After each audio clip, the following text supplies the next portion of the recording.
Hello and welcome to this week's edition of The Olive Tree with me, Julia Fisher, the programme that brings you the stories of believers in Jesus living in Israel and the West Bank today, both Arab and Jewish people. My guest today is an Arab pastor in Haifa, northern Israel.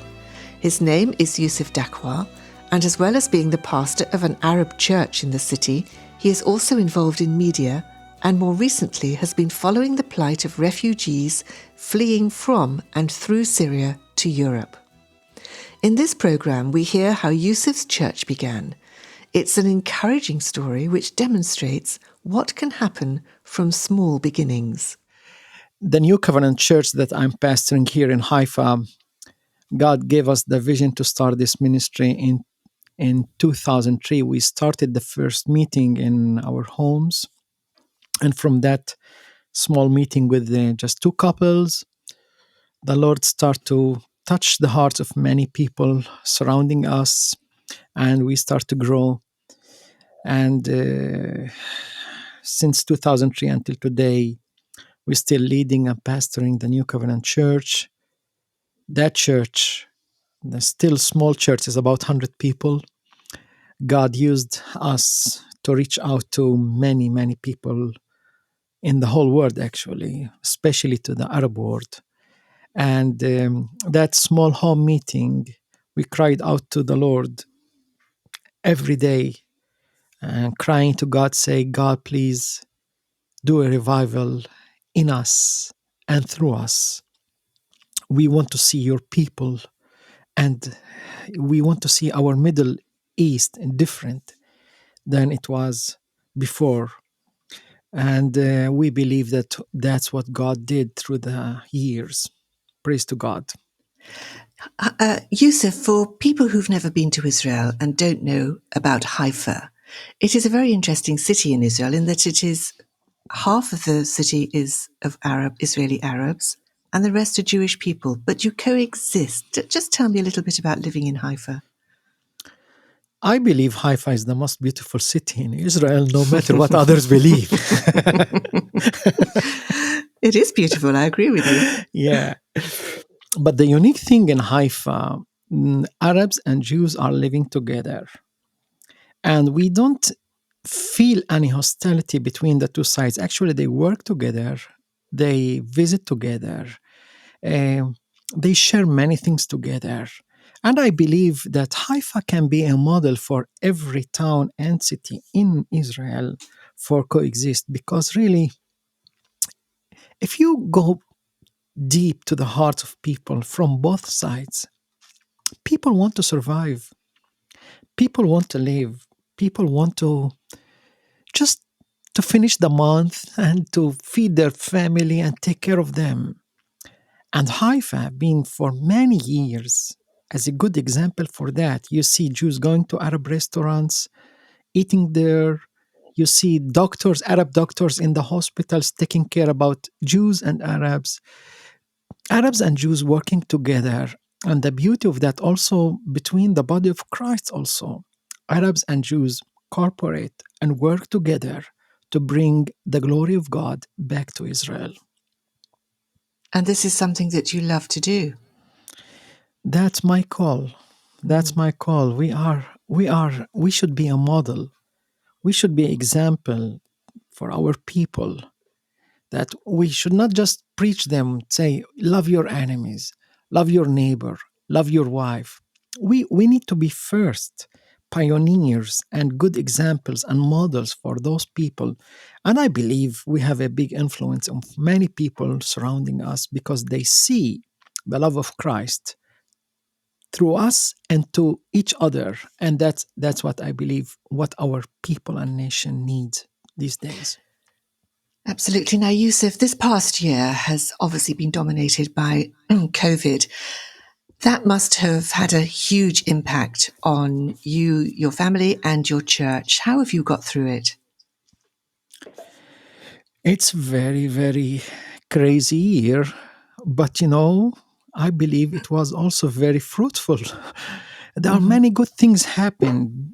Beside the COVID and all the suffer, we saw many people that we know and we love, they struggle with the COVID.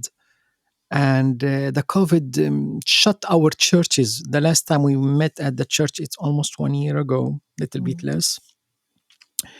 But I learned something from God, that when we closed our churches because of the COVID, we are not allowed to meet anymore. Many people start to pray in their homes. And I believe what the Lord spoke to my heart, those words, when our homes become churches and our churches become homes, God will rebuild the kingdom in Israel and in the whole world. Our homes must go back to the roots. Churches in the first century started in homes. We need to rebuild that again.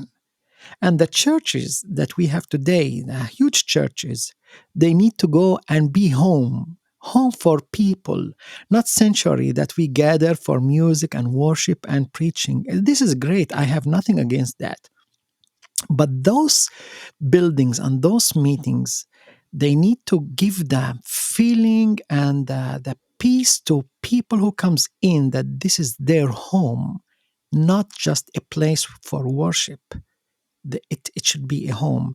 And I believe the COVID taught us that thing, that we need to be a church inside our homes and a homes inside the church, to bring people in, to love people, to be close to each other. For sure, it's not easy thing. Many people in our congregation, they lost their jobs, they lost their income, they lost many things, and it also we lost fellowship. But in the other hand, God opened our eyes to a new dimension of reaching out to people. For example, these days, we communicate with our people through media. For sure, it's not the same. It's not like coming to a church. And I don't believe it will be any day in the future something that will replace church meeting. No. But we need to be wise and know how to use what God gave us to keep the faith and the encouragement, and to build up those believers that they are hungry to the Lord, but we are not able to meet with them. So because we own a studio, TV studio, and radio studio and recording studio, we used our facility in daily basis to broadcast preaching and teaching and encouragement and discipleship, and keep in touch with people. For example, I told you my own church, that it's not mine. The church that I'm pastoring, and it will never be mine. It's terrible if it will be mine. But anyway, that church that I am pastoring, that in a normal meeting we can be between 80 to 100 people maximum. But today, when I do live streaming, okay, for at the same time of our general meeting, you can see 400, 500, 700 people watching with us. And it's incredible, from all the world, not just from Israel, not just from our own town. And I say, wow, that's good. That's good, because before that, we didn't imagine that these people, they can sit with us almost 45 minutes and listening to what we have to share, what I share with them. And many of those people, I didn't dream that they will give any chance, that they will come anytime to church. They will not come to the church building. But you see, for the whole year, they become followers of the programs and the broadcast that we do.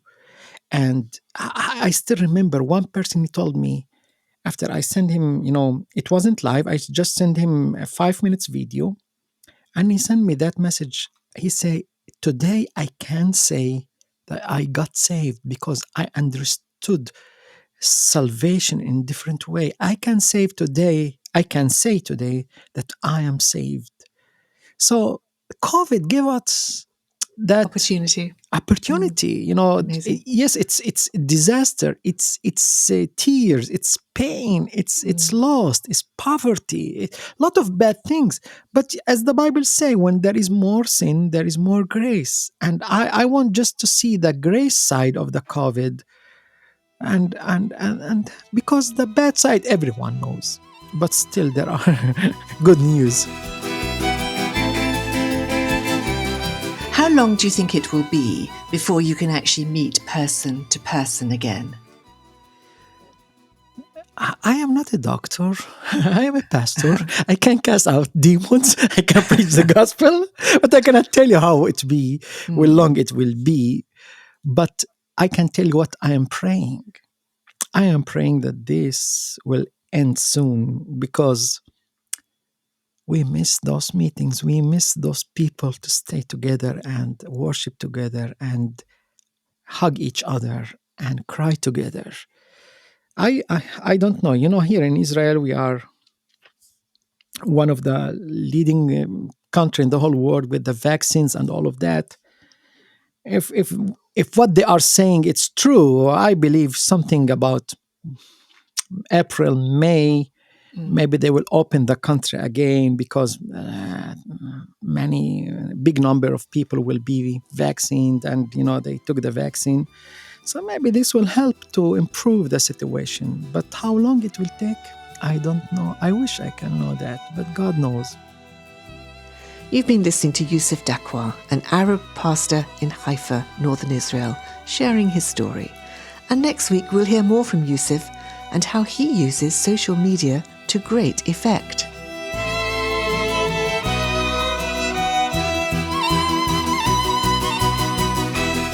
The Olive Tree Reconciliation Fund is a Christian charity based in the UK that supports the needs of both Jewish believers and Arab or Palestinian Christians living in Israel and the wider Middle East. If you'd like to know more about our work and receive our free bi-monthly newsletter, please visit our website, olivetreefund.org. Meanwhile, join me at the same time next week for another story from the Olive Tree. Until then, goodbye.